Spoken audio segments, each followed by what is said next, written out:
hacernos cargo de nuestro futuro y crear la América Latina que podemos ser a partir de la innovación.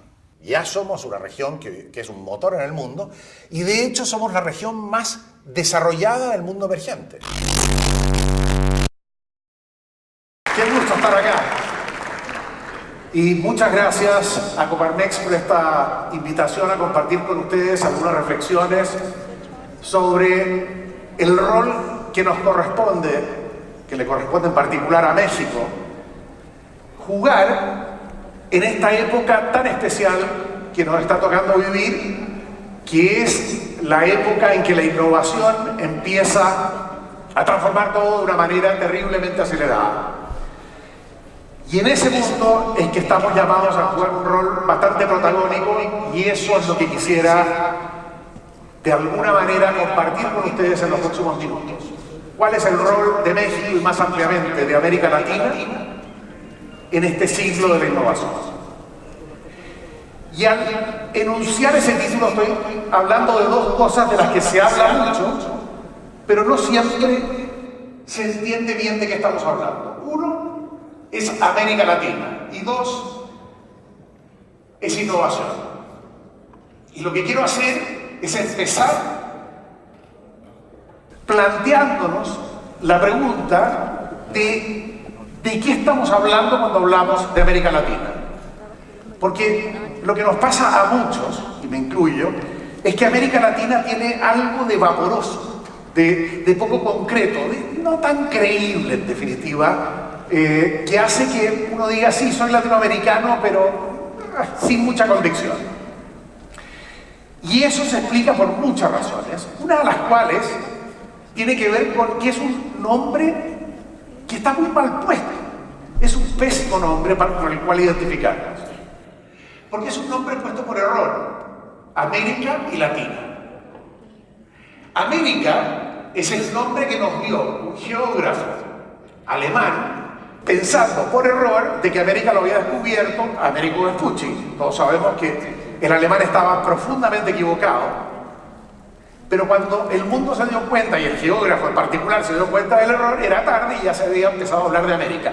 Y América es lo que fuimos durante siglos, durante toda la colonia, éramos América. No había dos Américas. A partir de 1850 es que empezamos a ser los americanos con apellido,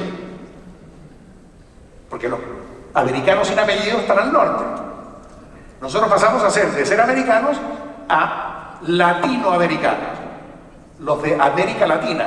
Y Latina es una denominación que no tiene nada que ver con nosotros, porque nosotros podríamos haber llamado los americanos milenarios, ¿sabes? Porque tenemos 10.000 años de historia, o podríamos habernos llamado precolombinos o mestizos, en fin, muchas cosas. Pero latino deja fuera a mucha gente que no es latina, que ya sea estaba antes o llegó después, alemanes, etcétera, que poco tienen que ver con América Latina, con la palabra latina. Y esa palabra latina se la dio a la región un chileno que estaba en París tratando de congraciarse con los franceses, que como ustedes recuerdan tenían grandes designios para una América Latina que se había liberado. Y entonces les gustó mucho mejor que hablar de una América hispana, de Hispanoamérica o de Iberoamérica, era hablar de América Latina. Porque eso incluye Latina, incluye Quebec, incluye Haití, incluye a los franceses. Y a los italianos, pero los italianos no tenían ningún proyecto. Los franceses. Y mandaron acá a un emperador suyo a que esto fuera América Latina francesa. Bueno, por supuesto el tipo poco terminó bajo tierra, pero la palabra perduró porque a la iglesia, ¿cierto? Porque latina, latín, Roma, iglesia, todo eso va bien. Y se siguió usando y nosotros nos la comimos entera. Entonces tenemos un nombre que no hace mucho sentido y eso ayuda, pero yo creo que hay más problemas con el nombre. La pregunta de fondo es si estamos hablando de algo que existe o no. Y realmente, más que hacer un análisis profundo de por qué existimos o no, voy a usar una imagen. de alguien de Guadalajara, Gael García Bernal, que cuando está en Guadalajara es un tapatío. ¿Qué le pasa a Gael García Bernal cuando se va a Ciudad de México? ¿Qué pasa a ser García Bernal en México? Es un tapatío, no es necesariamente del DF o de Ciudad de México. ¿Qué pasa si aumentamos la distancia? ¿Qué pasa con Gael García Bernal si va a Santiago, de Chile, de donde soy yo, o va a Buenos Aires? ¿Qué pasa a ser García Bernal? Un mexicano. ¿Qué le pasa a Gael García Bernal o a cualquiera de nosotros si nosotros nos vamos a Madrid, o a Nueva York, o a San Francisco? ¿Qué pasamos a ser? Latinoamericanos. Vargas Llosa dice que descubrió, y lo mismo le pasó a García Márquez, que descubrió que era latinoamericano cuando se fue a Madrid. Y ahí descubrió de que todos tenemos una sensibilidad parecida que nos identifica con facilidad, y cualquiera de ustedes que haya pasado tiempo fuera de México, en Estados Unidos, en Europa, le debe haber pasado lo que nos pasa a la mayoría, que es que miras el grupo de amigos con el que uno se reúne, y es un grupo que incluye a peruanos, a chilenos, a colombianos, gente que nos resulta muy afín de entrada. O sea, hay algo que nos define, pero que no somos capaces de asumir ni de definir bien. ¿Por qué? ¿Quiénes somos? Si no somos capaces de contestar esa pregunta, no tenemos un punto de partida a partir del cual plantearnos hacer nada. Y creo que eso tiene que ver con un problema que tenemos nosotros perceptuales, que tiene que ver, a su vez que ver con tres aspectos de nuestra, entre comillas, identidad. Primero, que el concepto de latino ya sabemos que es un concepto que tiene sus lados positivos. O sea, hoy día, para ir más lejos, con el terremoto se ha visto un rasgo latino muy fuerte, que es esta cosa solidaria dura. También la alegría. Somos buenos para bailar, somos buenos para la música, somos alegres, somos simpáticos, somos acogedores. Pero hay una serie de otros atributos que se asocian a la palabra latino, que no son tan positivos. Y eso nos crea un pequeño problema. Hay una imagen de lo latino, particularmente en Estados Unidos, si uno mira a Trump, que dice esto no es todo tan bueno. Y cuando no es todo tan bueno, uno se resiste un poco a ser parte de un club que no es todo tan bueno. Porque si además fuéramos muchos, seríamos como China, que puede ser que sean mejores o peores, pero por Dios que son hartos. Entonces da lo mismo.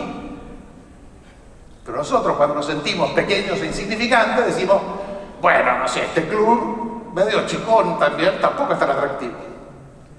Y por último, si fuéramos menos que China, pero los pocos que seamos muy unidos, sería distinto. Pero si además estamos hablando de una región fragmentada en, no sé, una veintena de países muy distintos unos de otros, tampoco es que podamos hablar de algo tan real. En la medida que nosotros creemos eso, tenemos un problema. Entonces lo que voy a hacer en los próximos minutos es demostrarles de que todo eso que muchas veces pensamos sobre nosotros es absolutamente falso y no resiste análisis. Voy a empezar por lo más fácil. ¿Somos pequeños e insignificantes o somos grandes? Desde chicos nos han enseñado a vernos en el mapa, cuando íbamos al colegio, etcétera, vernos en un mapa que nos muestra exactamente pequeños e insignificantes.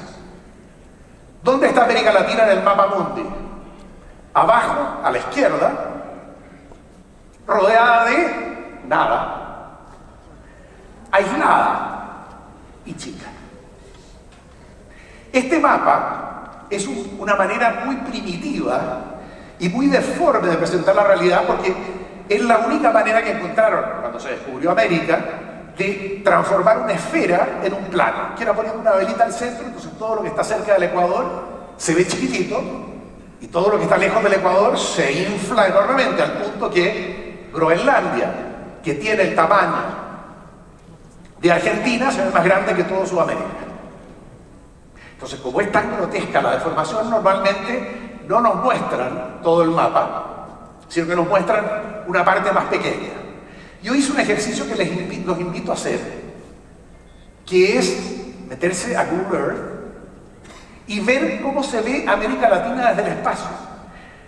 Y cuando lo hice, lo que vi fue algo que me llamó muchísimo la atención.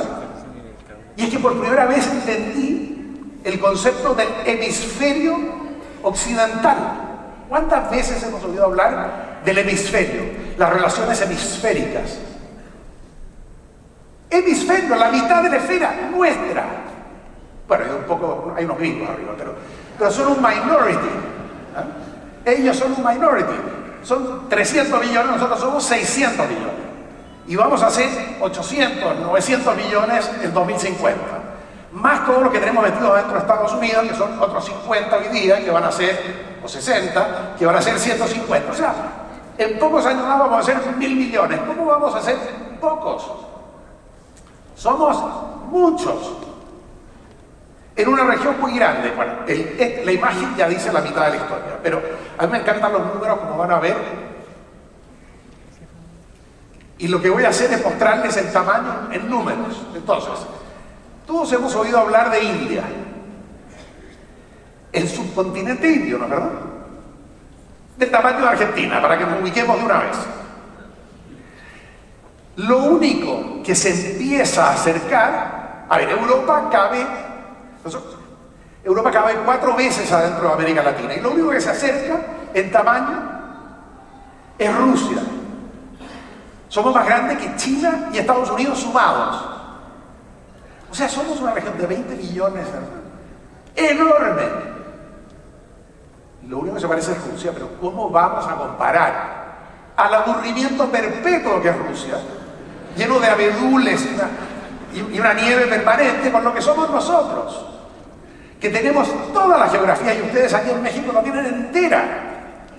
Desiertos, selvas, montañas, playas, una diversidad alucinante. ¿Cómo es posible que no nos demos cuenta de que además de ser enormes, somos espectacularmente enormes? No solamente tenemos una enorme diversidad geográfica, sino que tenemos también una enorme diversidad de biodiversidad. O sea, 5 de los países, de los 10 países más biodiversos del mundo, son latinoamericanos. México es uno de ellos. Sin nosotros, el mundo no funciona. De hecho, van a ver algunos de estos mapas, que son bastante atractivos, vienen de World Mapper, que básicamente se inflan cuando algo es importante y se desinflan cuando algo no es importante, ¿ok? Para entender el código. Si medimos la biocapacidad de todo el mundo y ubicamos a América Latina en ese planeta, vemos el tamaño real que tiene América Latina desde el punto de vista de su capacidad de soportar vida. Es lejos la región más grande del mundo.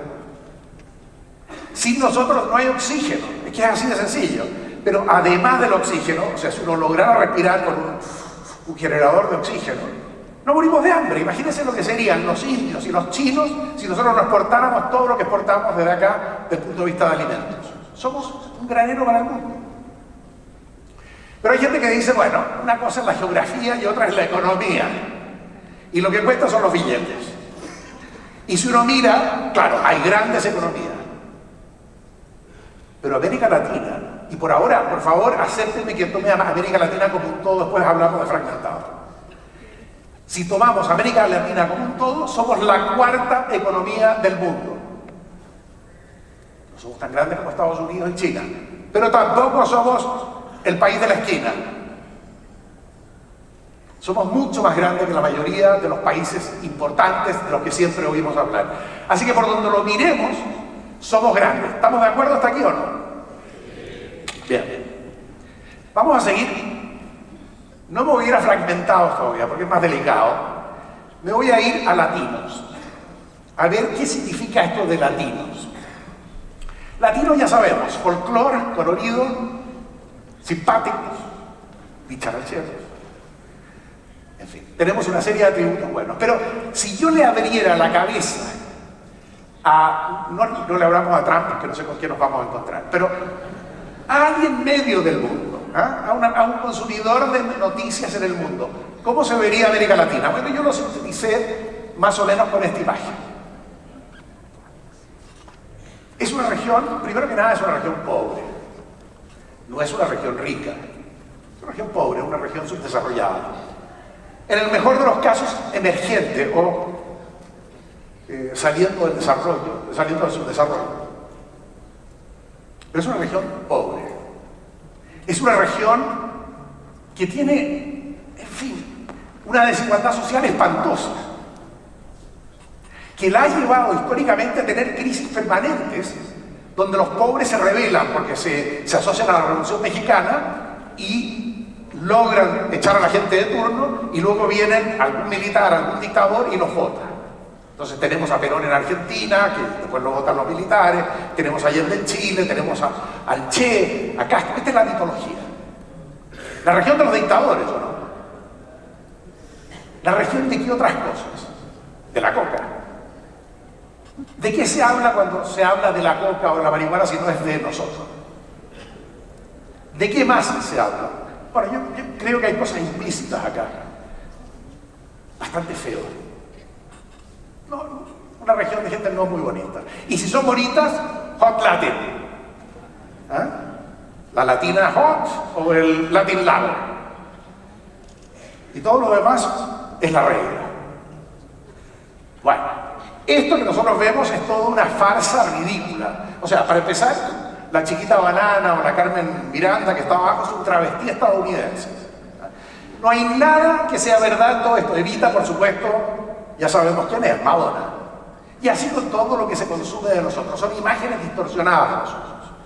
Yo me tomé el tiempo de hacer un análisis de cómo nos va si nos medimos objetivamente. Y lo primero que hice fue crear la Liga de la Infamia, para ver qué tan bien nos va en la industria de los dictadores a nivel mundial. Y la verdad es que cuando llegas al nivel de 10 millones, y así se cortan 10 millones, hay solo 2 grandes dictadores. Un asiático y un ruso. Latinoamericano no hay ni en broma, ni siquiera si bajamos hasta 1 millón. Aparece Hitler, gran industrial, de la matanza. Pol Pot, la verdad es que le tocó un país chico. Porque este tipo se cargó al 25% de los camboyanos. O sea, a este tipo lo ponemos a cargo de China y arrasa. Es el número 1 de la liga lejos. 1 millón, llegamos a 100.000. ¿Dónde estamos? 100.000 aparece Franco. ¿Dónde están los latinoamericanos? Franco es el único que se acerca, empieza a ser español. ¿Dónde están nuestros dictadores? Yo los echaba de menos, ya están. Tenemos a la Junta Argentina con 12.000, una cosa así, cifras oficiales del gobierno argentino, y 10.000 en el caso de Castro y los hermanos Castro, cifras extraoficiales de la oposición cubana. Y por supuesto, a ver, siendo chileno no puedo dejar afuera al peor de todos, a Pinochet, con 3.000, uno más de nosotros que califica como un amateur en esta industria. No tenemos profesionales, no hay gente de verdad competente. Somos recién llegados a este negocio, no. Así que sáquense de la cabeza la idea de dictadores y métanse en la cabeza el concepto de que somos una de las regiones más democráticas del mundo. Porque todos nuestros gobernantes han sido elegidos democráticamente, salvo los caribeños ahí de esta isla que mencioné. Incluso Maduro, digamos, tiene sus problemas en su manera de manejar las elecciones. Claramente no es un demócrata, pero habría que ver si, por ejemplo, Putin es un demócrata. Así que tenemos nuestras excepciones, pero son las excepciones y no la norma. La norma es una región de gente que año tras año es elegida democráticamente. Así que no somos tampoco la región de los dictadores. Tampoco somos pobres. Para ser pobres tendríamos que estar gorditos acá. Y somos un tallarín, no somos nadie. Los pobres del mundo están en Asia y en África, no en América Latina. América Latina es una región de clase media. Hoy día la gran mayoría de los latinoamericanos somos de clase media. No somos ni pobres ni demasiado ricos. y el índice de la extrema pobreza está cayendo rápidamente, a razón de 10 millones por década. Entonces, realmente, saquémonos también la idea de que somos una región pobre. Y de hecho, saquémonos la idea de que somos una región violenta.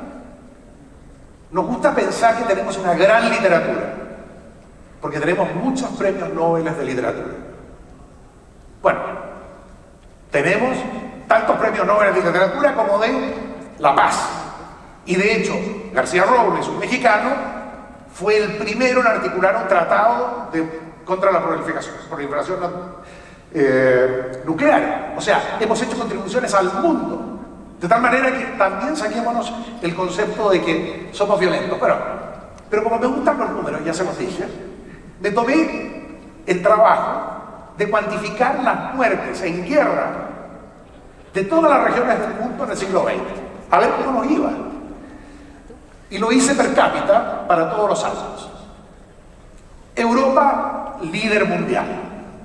Durante los primeros 50 años del siglo pasado se mataron, pero que les dio gusto. Y como todavía les quedó un poco de vuelo, en los Balcanes se siguieron matando hasta hace nada, hasta fines de los 90, hasta mediados de los 90. O sea, en Europa la razón por la que están unidos es el terror de desunirse y matarse. En África, altísima violencia. En Asia, mucho más bajo per cápita, pero claro, hay muchas cápitas. Y América Latina, la región más pacífica del mundo, excepto por Estados Unidos y Canadá. Ahora, esto muestra lo inteligente que son los gringos para dar su guerra. Porque por supuesto la dan en Vietnam o en Afganistán, donde mueren millones de personas, pero muy pocos gringos. Entonces, claro, al final suman los gringos y no llegan a ninguna parte, mientras que nosotros, que somos unos brutos, nos matamos entre nosotros. Pero aún así, seguimos siendo terriblemente pacíficos. Y la gente siempre dice, bueno, pero ustedes se matan en las casas, en las calles, con la violencia, con los homicidios.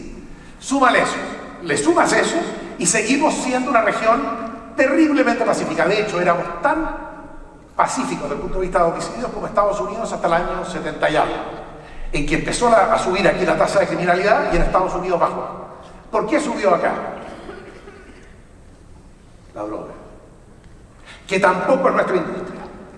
Hice un análisis con la DEA, me senté con la DEA y le dije, a ver, explíquenme la cadena de valor agregado de la coca. Resulta que somos los mismos que somos siempre, unos vulgares exportadores de materia prima. Esta es una industria gringa y europea y japonesa, etcétera, etcétera. Ellos distribuyen el producto y entre los mayoristas y los minoristas se quedan con el 90% del valor añadido. Nosotros no nos quedamos con nada. Esta no es una industria nuestra. Sin embargo, siempre se habla de nosotros cuando se habla de esta industria. Y no se habla de quién la maneja.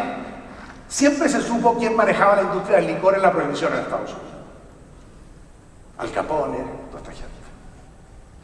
¿Quién maneja la droga en Estados Unidos? Nadie lo sabe, siempre se habla de nosotros. ¿Quién se queda con 60 y algo mil millones de dólares que genera la coca y 60 y algo mil millones de dólares que genera la marihuana? Tampoco somos feos. Esto es más debatible, pero elegí el mismo universo porque me parece que es lo más relevante. ¿Cómo vamos a ser feos si tenemos más de universo que Estados Unidos y Europa sumados, incluyendo a Jimena Navarrete? O sea, de verdad, todos aquí, bien representados. Así que saquémonos la idea de todas las cosas que típicamente se asocian con esto de la latinidad y reconozcamos que no solamente somos lindos, sino que somos la región más feliz del mundo. Es muy importante. Esto no lo digo yo, ¿eh? Lo dice un inglés, así que es verdad. El Happy Planet Index demuestra que, a diferencia de las demás regiones del mundo, América Latina es profunda y uniformemente feliz. Lindo, feliz. ¿Qué más queremos? Pacífico. Empezamos a sacarnos toda esta idea de la cabeza, ¿no? Ya, estamos de acuerdo en que latinos a gran honor y no latinos para pedir perdón. Listo, estamos de acuerdo. Bueno, ahora vamos a ver si estamos fragmentados.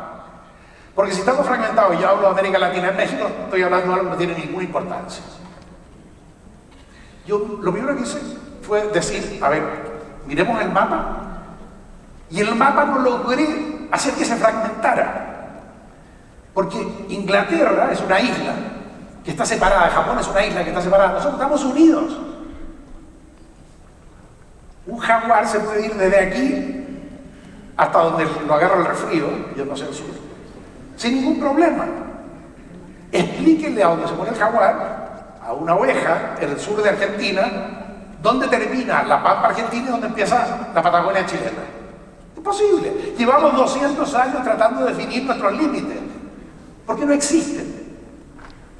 Estamos unidos por la geografía, estamos unidos por la genética. Esto es muy importante porque explica por qué somos tan bonitos. Nosotros somos el resultado de una mezcla que no tiene precedentes en ninguna parte del mundo, donde confluyen grandes civilizaciones. No se olviden de que 2 de las 6 civilizaciones originarias del planeta son nuestras. Las 6 son Egipto, Mesopotamia, India, China, Andina y Mesoamérica. Todo lo demás, incluidos los alemanes, etc., es derivativo. Nosotros somos originativos. Y eso es lo que se mezcló cuando se produjo la conquista, el descubrimiento, la conquista y la integración de las razas. Todos somos mestizos, pero que hayamos llegado hace muy poco. Y a ese mestizaje se añadió una afluencia de más negros que europeos hasta 1800, como esclavos, y una afluencia de chinos y de gente de todos lados que incluyen al chino de la esquina. Y el resultado es que hoy día todos hablamos el mismo idioma. Bueno, salvo los brasileños que hablan una versión más romántica y bonita de nuestro idioma, ¿no? Pero no, nos entendemos perfectamente en portuñol. De tal manera que tenemos la suerte, a diferencia de China, de India, de todas las demás regiones de Europa, de tener un idioma común, no 600 millones que vamos a hacer 1.000 millones. O sea, es extraordinario lo que tenemos. No estamos fragmentados. Y de hecho, no estamos fragmentados por la cultura. O sea, ¿a dónde empieza Juan Rulfo? ¿Dónde empieza Pablo Neruda?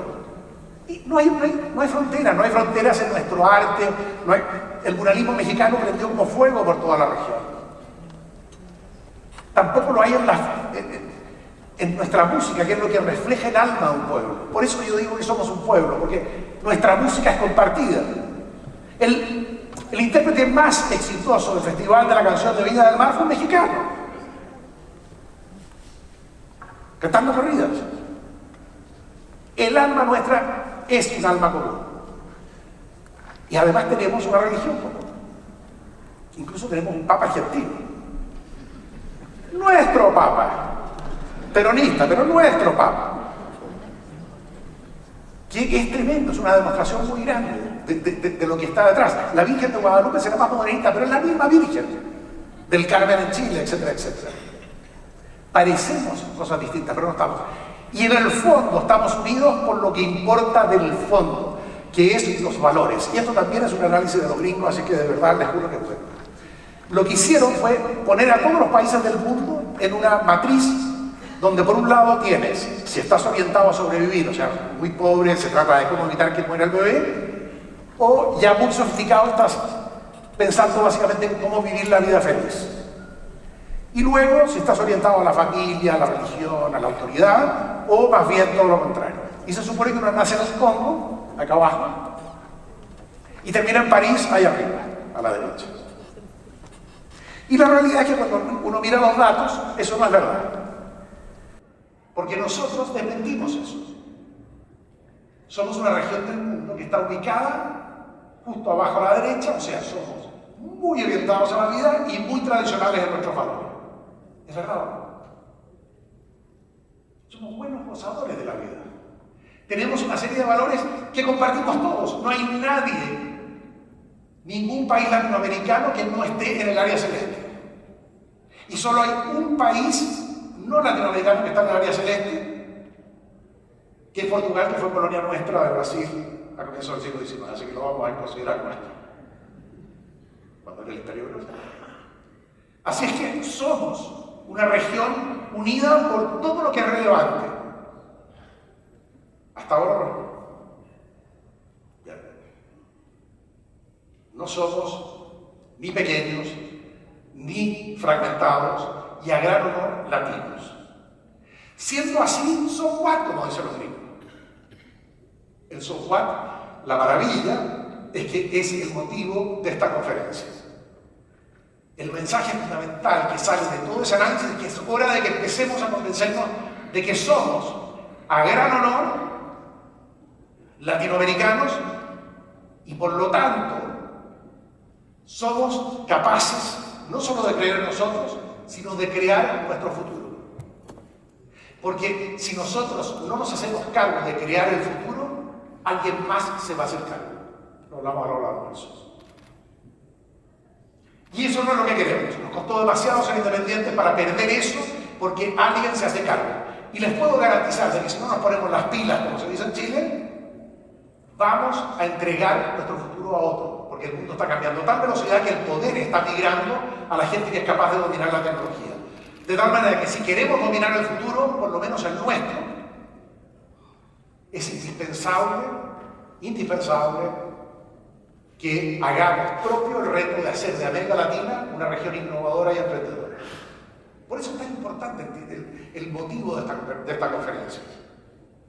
Porque de eso se trata nuestro futuro, de volvernos más afines a integrarnos al proceso de transformación que está viviendo el mundo, producto de la tecnología y por lo tanto generando una transformación que tiene que ver con la innovación.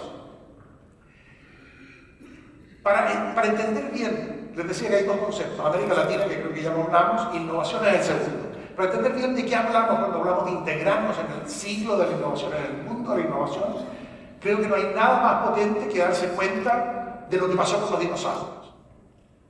¿Qué pasó con los dinosaurios? Que no se dieron cuenta de que venía algo en camino que les creó un problema colosal. El mundo cambió mucho más rápido de lo que ellos eran capaces de cambiar. Y esto que vemos con los dinosaurios se ve con las grandes empresas. O sea, hoy día mira las grandes 5 o 10 millones de empresas del mundo y cuántas existían hace 10 años. Esto está pasando ahora a toda velocidad producto del cambio tecnológico. En el caso del cambio biológico, nos demoramos 60 millones de años en transformarnos en lo que somos. Ahora todo está cambiando en cosa de minutos. Y eso es lo que tenemos que asimilar, usar y aplicarlo para poder transformar nuestra realidad con velocidad. Esto es muy decidor, y lo conversábamos también hace un rato. El PIB mundial per cápita nunca, desde que salimos de África hace 100.000 años, nunca pasó de 100, 200 dólares. Hasta que en 1300, 1400, por ahí, se disparó. Y pasó de 1.300, 1.400 dólares per cápita, 1.500 incluso, a 150 dólares per cápita, a 1.000 dólares per cápita. O sea, se multiplicó por entre 5 y 10 veces en 600 años. Y luego, en el último siglo, pasamos de 1.000 dólares per cápita de ingreso mundial promedio, per cápita, a 10.000 dólares per cápita. Se multiplicó por 10 en un solo siglo. Y esto está acelerándose, al punto que hay gente que dice que en los próximos 10, 20, 30 años, la escasez va a dejar de ser un tema y va a entrar a existir el mundo de la abundancia, donde la energía no tiene costo, donde, en fin, les recomiendo un libro al respecto que se llama justamente Abundance, Abundancia, escrito por Peter Diamandis, que habla de ese mundo. El que domine las tecnologías que van a generar eso, va a tener una oportunidad de verdad construir su propio destino. Para hacer eso tenemos que integrarnos a una revolución que es un cometazo tan grande como el que realizó los dinosaurios, que es la incorporación del pensamiento tecnológico en todo lo que hacemos. Por eso me gustó tanto el concepto de todas nuestras empresas son empresas de software. Porque como vamos a ver, estamos viviendo el último, en una larga secuencia que se va a extender hacia adelante también, el más reciente, de los grandes ciclos de transformación que fueron estudiados por una venezolana que se llama Carlota Pérez, que empezaron ya a darse en serio alrededor de 1750 con la Revolución Industrial en Inglaterra. La Revolución Industrial se da a partir de un motor que ya existía, que es el motor, la rueda del agua, aplicando el acero forjado a una serie de problemas que generan máquinas que permiten producir textiles de manera industrial y producen la revolución. Y Inglaterra, que era una isla que lo único que quería hacer era España, así como nos pasa de repente en América Latina que queremos ser americanos, ellos querían ser españoles. Siempre se peleaban contra los españoles, hasta que tuvieron la revolución industrial y pasaron de ser una isla de porquería con pésimo clima, lleno de barcos piratas tratando de agarrar algo, a una potencia europea. Porque lideraron este ciclo tecnológico. Y de hecho lideraron el siguiente ciclo tecnológico, donde aparece el motor a vapor, inventado también en Inglaterra, que lleva a que el mundo desarrolle ferrocarriles, desarrolle vapores y se globalice. La primera globalización ocurre a mediados del siglo XIX, que es la época en la que Inglaterra pasa a ser la potencia dominante a nivel mundial. Estamos hablando que en menos de 100 años, un país que no era nadie pasa a ser número 1 en el mundo. ¿Qué pasaría con un México capaz de integrarse como se integró Inglaterra a este proceso? No lo vemos real, pero es lo que pasó con Inglaterra.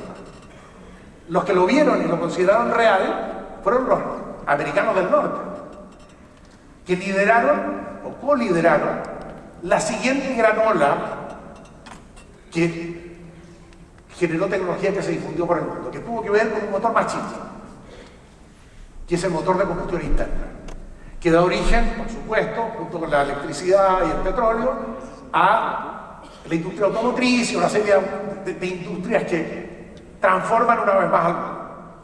Y los americanos se transforman, los norteamericanos, los estadounidenses. Los estadounidenses, por fin me costó, los estadounidenses se transforman en una potencia no tan dominante como Inglaterra, pero una potencia al fin, en poco tiempo, por haber liderado uno de estos ciclos. El siguiente gran ciclo también lo dominan los americanos, ahora abiertamente, que tiene un motor más chiquito, que es el transistor, que lo desarrollan en AT&T, cerca de Nueva York, y crea la industria de consumo masivo. Se difumina por el mundo todo lo que es el media industry y por lo tanto todo lo que es advertising, todo lo que es publicidad, todo lo que es la creación de marcas, Mad Men, Madison Avenue, todo eso transforma al mundo en una sociedad de consumo masivo, publicitado, etcétera, etcétera. Y los japoneses son capaces de verdad posicionarse a la vanguardia de eso. Y ahí, en los 80, no sé, los que estaban más o menos activos en esa época, se acordarán de que se hablaba de que Japón podía dejar atrás a Estados Unidos incluso. Era tal la fuerza con la que venía. Y por supuesto se crea además la industria de los plásticos, etc. Hay varias industrias que los americanos dominan. ¿Se acuerdan del graduado en la película? Hay algunos que se deben acordar. El graduado, cuando le pregunta al señor al que le había puesto unos cuernos enormes, le dice, ¿quién debiera estudiar? Y el tipo le dice, plastics, my boy. Lo que hoy día es como biotecnología eran los plásticos. Bueno. Y ahora estamos inmersos en plena revolución digital, que es de la que hemos hablado más hoy día. Esta vale la pena analizarla, porque todos estos ciclos han tenido un mismo comportamiento. Y es importante entender dónde estamos para poder usarla. Todo empieza en un laboratorio con algo que pasa a ser, aquí el motor es mucho más chiquitito, es el chip, que pasa a ser algo muy potente y se incorpora en productos que empiezan a salir al mercado con nuevas maneras de operar y que son incorporados en tecnologías de siguiente generación y van generando industria tras industria tras industria. La primera etapa del proceso es cuando se crean los productos. Ahí es donde se gana plata. Y todo el mundo habla de que el mundo cambió y se producen las burbujas, que en nuestro caso se produjeron alrededor del 2000. La crisis del 2008 viene producto de ese rompimiento de la burbuja que se le metió plata a chorro y se hacen otras burbujas por otro lado. Pero fundamentalmente todos estos ciclos han tenido una crisis que marca el fin de la primera etapa, que es cuando creas productos, y el inicio de la segunda etapa, que es cuando creas servicios que usan esos productos. Google, por ejemplo, aparece en esa segunda mitad del ciclo, porque básicamente usa toda la tecnología de Internet, más su propia tecnología informática desarrollada a partir de todo lo que se había armado en computación, etcétera, etcétera, para desarrollar nuevos modelos de negocio. Amazon es como intermedio, y luego empieza Jobs, que nos agarra al comienzo vendiendo computadores, a vendernos iTunes y todo lo demás. O sea, Jobs tuvo la genialidad de agarrarnos a lo largo de todo el ciclo. Hay países que se han transformado usando tecnología como India, que a diferencia de China, que se industrializó, India dio el salto al desarrollo usando tecnología digital y la conectividad que daban las grandes redes mundiales. Entonces se puso a hacer offshore. Acá, por supuesto, también nos llegó algo. Pero quienes de verdad consiguieron a la bestia fueron los indios. Y hubo acá una compañía que a mí me parece notable, que es Cemex, que muy tempranamente en el ciclo, antes incluso de que se diera la burbuja y empezara a penetrar todas las industrias, se transformó en una empresa digital. Porque usó la tecnología digital para estandarizar todos sus procesos, optimizar todos los procesos y llevar lo que se llamó el Cemex Way al resto del mundo. Y fue la primera empresa latinoamericana en transformarse en un líder tecnológico en una industria que no era tecnológica. Y ese es el reto que muchas empresas latinoamericanas están siguiendo, y hoy día tenemos no solamente multilatinas del cemento, sino que multilatinas del que queramos. Y algunas de sus empresas están acá. Yo tengo una amiga chiquitita que se llama TNX, que no es top 5, pero es top 15 de su industria a nivel mundial, la única latinoamericana. En fin, así es que todos estamos ahí trabajando para tratar de llevar esta idea a la práctica en distintas especies. Y ahora viene otra gran revolución, bueno, vienen nuevas revoluciones, los ciclos se están acortando y se están solapando. Tenemos lo que es biotecnología, que nos va a transformar todo lo que es la creación de alimentos y de muchas cosas, medicinas, etcétera, etcétera. Unido a la nanotecnología, unido a la inteligencia artificial, que es como la versión 2.0 de la revolución digital. O sea, está pasando mucho. Tenemos mucho de lo que agarrarnos para poder transformarnos en otra cosa con mucha velocidad. Y esa es, de alguna manera, la invitación. La realidad virtual es otra demostración de la que no hablé, de todo el cambio que se está produciendo en cómo el mundo está operando a partir de la revolución digital. Se está creando otro mundo que cambia absolutamente cómo vamos a estar operando, interactuando, etc. ¿Cuál es nuestro desafío? Ya entrando en materia. Sí, más vale. ¿Cuál es nuestro desafío? Nuestro desafío es identificar cuáles son los problemas nuestros que requieren solución y encontrar respuestas innovadoras que solucionan esos problemas. Nuevos negocios que resuelven algún pain point nuestro en algún ámbito. La maravilla del subdesarrollo o del mundo emergente es que estamos llenos de pain points. Está todo por hacerse. Acá no funciona la educación. Tenemos la oportunidad de crear la nueva manera de educar a los niños. Estados Unidos no necesita hacerlo. Nosotros sí. Nosotros no podemos usar el modelo de salud de Estados Unidos para los 100 y algo millones de mexicanos o 600 y algo millones de latinoamericanos, porque no nos va a dar el bolsillo. Tenemos que encontrar maneras de prevenir que estén apoyadas en tecnología. Y así podemos ir con todo, con el transporte público, con todo, con los propios gobiernos. Vamos a necesitar transformar la manera en que nos relacionamos con los gobiernos. Todos nuestros pain points son oportunidades para todos nosotros.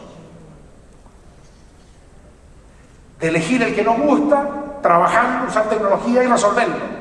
Y si lo logramos resolver, sería absurdo quedarse en México. Porque podemos llevar la solución que encontremos como mínimo al resto del mundo emergente. Como mínimo. Porque toda la gente en el mundo emergente viene detrás de nosotros. Hay 5.000 o más millones de personas que no son tan desarrollados como nosotros. Y por lo tanto, las soluciones que nosotros encontremos a los temas que les mencionaba y a los miles de otros pain points que tenemos, va a querer estar usando nuestra tecnología, nuestra capacidad, y eso nos puede cambiar la vida. Nos puede rápidamente permitir salir de esta situación de estar en una transición entre subdesarrollo y desarrollo. ¿Quiénes lo van a hacer? Nosotros. La gente que está emprendiendo. Por eso me encantó ver que aquí en Coparmex se está celebrando a los empresarios y a los que van a ser empresarios, los emprendedores.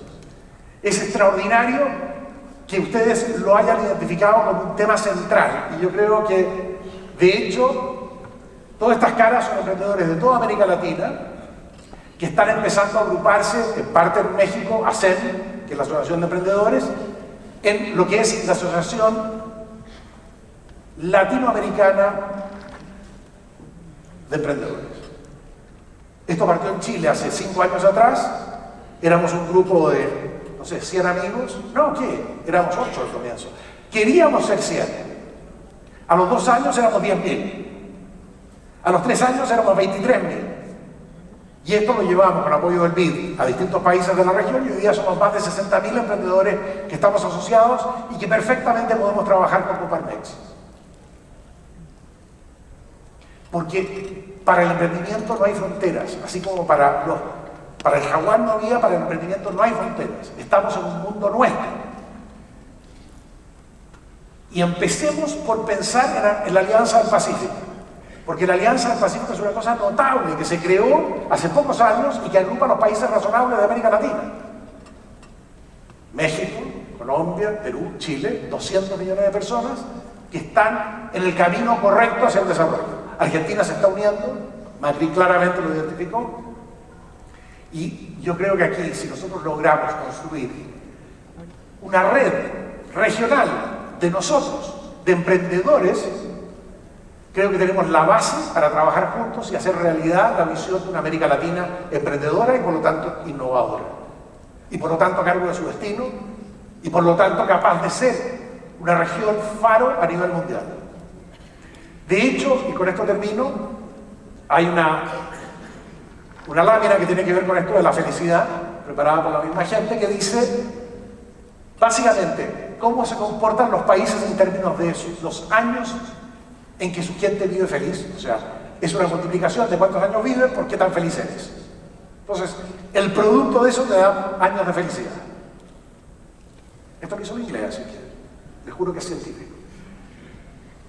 Y por otra parte, lo que tiene el eje horizontal es la huella ecológica que genera ese modelo de desarrollo,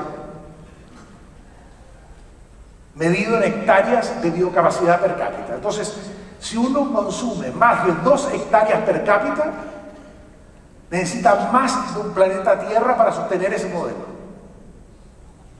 Hay países que son felices con poco, que están en las 2 hectáreas o por debajo, y hay países que son felices con muchos. ¿Dónde estamos nosotros? Bueno, a la derecha están Estados Unidos, Europa, que son bastante felices, pero a un costo planetario insoportable. De hecho, si todos seguimos el modelo europeo y estadounidense de desarrollo, se necesitan 4 planetas Tierra para soportarlo. Por eso de repente la gente dice que se vayan a Marte. ¿Dónde estamos nosotros? Somos los puntos blancos. Somos una región profundamente feliz y con una huella ecológica sustentable. ¿Qué nos da? ¿Qué pasa si además de ser una región feliz, llegamos a un buen desarrollo solucionando nuestros pain points de manera que sea sustentable? Usando tecnología. ¿En qué nos transformamos? En líderes como mínimo del mundo emergente. ¿Y quién lo puede hacer? Somos nosotros. No son otros. Somos los que estamos haciendo empresas, porque los gobiernos no lo van a hacer. Los gobiernos a duras penas se administran a sí mismos, como vimos en el terremoto. Estos somos nosotros. O este reto lo asumimos nosotros, y no nosotros solo individualmente, nosotros como grupo, o no vamos a llegar a buen puerto, porque es una tarea titánica de trabajar todos juntos para crear una América Latina que es capaz de ser una región faro del mundo. Muchísimas gracias.